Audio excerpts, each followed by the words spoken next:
Assalamualaikum warahmatullahi wabarakatuh. Hai teman pemilih, kita berjumpa di edisi perdana podcast KPU Provinsi Maluku Utara. Dan kali ini di tayangan perdana kita akan membahas terkait dengan tahapan persiapan ya KPU Provinsi Maluku Utara jelang beberapa hari menuju hari H pemungutan suara 14 Februari 2024. Untuk itu sudah hadir di studio ada Ketua KPU Provinsi Maluku Utara Bapak Puja Sutama. Langsung saja saya menyapa. Apa kabar Pak Ketua? Alhamdulillah sehat. Assalamualaikum warahmatullahi wabarakatuh. Waalaikumsalam warahmatullahi wabarakatuh. Pak Ketua, menjelang beberapa hari menuju hari H pencoblosan atau pemungutan suara, Ya, kesiapan KPU Provinsi Maluku Utara sejauh ini seperti apa? ya, memang dari waktu-waktu kita sudah melakukan beberapa rapat koordinasi terkait dengan kesiapan ya di KPU Kabupaten Kota, termasuk juga di rapat-rapat nasional. Kita sudah mengingatkan bahwa waktu ini sudah tidak lama lagi, karena hari H tanggal 14 Februari 2024 ini eh, menjemput kita ya. Nah, apa yang sudah disiapkan oleh KPU provinsi, kabupaten kota, tentu terutama logistik ya. Logistik ini memang dari awal Provinsi Maluku Utara menjadi prioritas utama terkait soal produksinya. Dan ini terbukti bahwa sortir, packing maupun setting ini kita sudah selesaikan dan tinggal beberapa waktu kemudian akan didistribusikan ke kecamatan. Jadi ada yang 7 hari H minus hari H7 ya, H minus 7, kemudian ada H minus 3. Jadi seminggu ada yang 3 hari. Ini untuk mengantisipasi terkait dengan kondisi geografis kita yang memang tidak sama ya antara wilayah yang satu dengan wilayah yang lain. Nah, memang kita sadari cuaca, kemudian iklim maritim, kemudian ada faktor-faktor yang lain termasuk gelombang. Ini juga kita pikirkan terkait dengan soal distribusi. Nah, pada bagian yang lain kita juga sementara melakukan terkait daftar pemilih tambahan yang pindah memilih ya. Itu juga harus dipastikan di KPU Kabupaten Kota, termasuk juga penempatan kuota di TPS masing-masing. Karena kan memang DPTB ini kan terakhir-terakhir ya masuk ke apa namanya ke KPU sehingga kita akan menyesuaikan terkait soal kebutuhan surat suaranya. Nah, pada bagian yang lain, dari hasil rapat koordinasi nasional kemarin, termasuk bimbingan teknis terkait pemungutan, penghitungan perolehan suara, itu juga sudah dilakukan oleh teman-teman Kabupaten Kota, PPK maupun PPS kepada kelompok penyelenggara pemungutan suara atau KPPS. Jadi, saya kira ini penting untuk diingatkan kembali bahwa BIMTEK yang sudah dilakukan untuk 7 orang anggota KPPS itu menjadi penting karena memang berbeda dengan 2019. Jadi saya kira ini menjadi perhatian kita bersama, termasuk juga buku panduan. Nanti buku panduan akan disampaikan dalam waktu dekat supaya nanti bisa dipelajari. Oke, Pak Ketua, soal logistik tadi yang sudah dibahas, surat suara apakah sudah semua, terbagi di kabupaten kota Ya, atau karena sebagian besar sudah masukkan di dalam kotak suara, jadi ada sebagian kecil yang terdekat masih dilengkapi ya, karena memang kemarin beberapa apa namanya kabupaten kota ada yang kekurangan ya, karena ada yang rusak, kemudian ada yang tidak layak maka diganti. Nah, tapi sebagian besar sudah dilakukan eh, untuk melengkapi yang kurang kemarin. Nah, yang lain-lain, logistik yang lain, termasuk juga perlengkapan di TPS, nanti KPPS menyiapkan untuk pendirian TPS masing-masing, karena itu juga akan mengandung perlengkapan-perlengkapan yang dibutuhkan dalam pungutan suara di tingkat TPS. oke, baik. Selanjutnya tadi soal KPPS, otomatis sudah selesai BIMTEK kan di seluruh kabupaten kota? Betul, setelah dilantik kemudian dilanjutkan dengan BIMTEK kemarin ya. Iya. Nah, kita juga turun ke beberapa kabupaten untuk memastikan bahwa BIMTEK-nya berjalan dengan baik.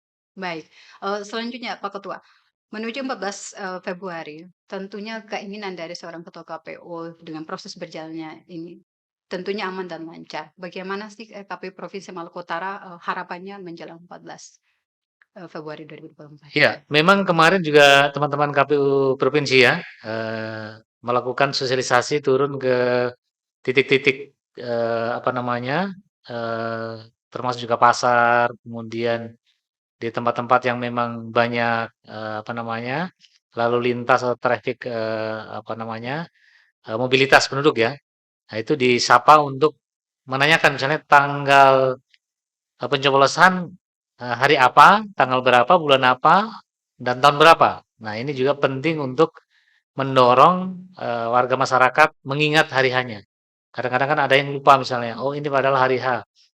Padahal ada kegiatan yang lain atau bersamaan, maka dengan cara mengingatkan ini ada agenda yang harus dicatat ya. Tanggal 14 Februari tidak boleh kemana-mana. Kita ke TPS dulu baru kegiatan yang lainnya. Nah, itu juga menjadi salah satu. Nah, pada bagian yang lain terkait soal persiapan ini kita juga memastikan bahwa termasuk yang pertama tadi soal logistik.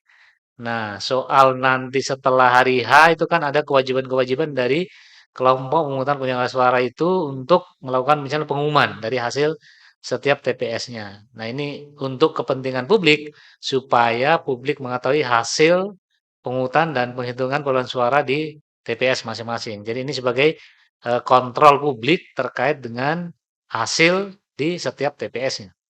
Baik, sebelum kita tutup, apa yang ingin disampaikan kepada teman pemilih biar mereka berkeyakinan untuk harus datang ke TPS, jangan sampai golput begitu Pak Ketua? Ya, memang partisipasi di tahun 2019 kemarin kan 80% lebih ya.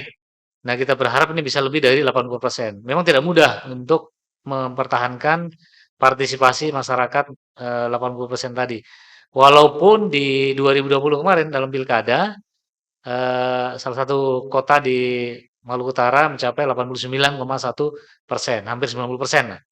Nah, ini kan memang berbeda antara pemilihan kepala daerah dengan pemilu. Nah, kita berharap dengan 5 surat suara ini tidak menghalangi atau tidak menjadi hambatan partisipasi masyarakat menjadi lebih tinggi lagi, di atas 80%.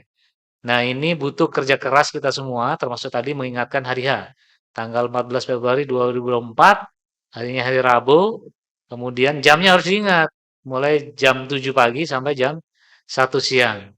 Nah, apakah Anda kelompok di daftar pemilih tetap atau daftar pemilih tambahan, ataupun Anda belum terdaftar sama sekali? Nah, Anda bisa menggunakan KTP atau surat keterangan perekaman itu untuk bisa hadir di lokasi domisili TPS yang ada di wilayah pemilih. Nah, itu juga perlu diantisipasi karena memang DPT kita kan beragam, ada yang sedikit, ada yang sedang, ada yang banyak. Nah, kita berharap partisipasi dari masyarakat ini juga apa namanya menentukan tingkat kualitas demokrasi kita.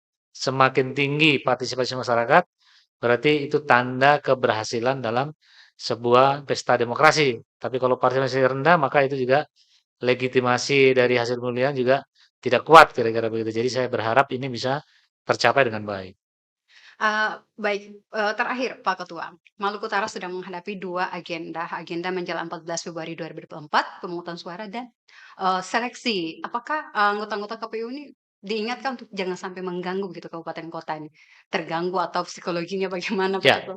iya, memang dari soal namanya transisi ya, transisi. Tapi kan transisinya nanti pada bulan Mei 2024, jadi masih agak jauh ya. Tapi proses seleksinya sedang berjalan. Saya kira kami sebagai KPU provinsi sudah mengingatkan kepada KPU kabupaten kota, tahapan juga harus jalan, kemudian seleksi juga harus jalan, kira-kira begitu. Jadi harus profesional untuk menjalankan tugasnya karena sudah eh, sumpah dengan penuh integritas, sudah menandatangani faktanya dan seterusnya. Saya kira menjadi pedoman atau pegangan terkait dengan soal penyelenggaraan tahapan. Jadi tidak boleh meninggalkan kewajiban utama untuk menjalankan dan menyukseskan tahapan pemilu 2024 ini. Jadi saya kira silakan karena itu menjadi hak dari teman-teman kabupaten kota dan seluruh masyarakat yang ingin ikut seleksi ya di KPU kabupaten kota maupun di KPU provinsi. Karena masa jabatan di KPU provinsi kan tanggal 6 Mei 2024, kemudian di kabupaten kota tanggal 28 Mei 2024 selisih 2 minggu kalau tidak salah ya. Jadi saya kira ini menjadi penting untuk kita pedomani tahapan wajib yang harus kita jaga supaya pemilu kita sukses. Kemudian soal seleksi ya silakan saja untuk menyesuaikan.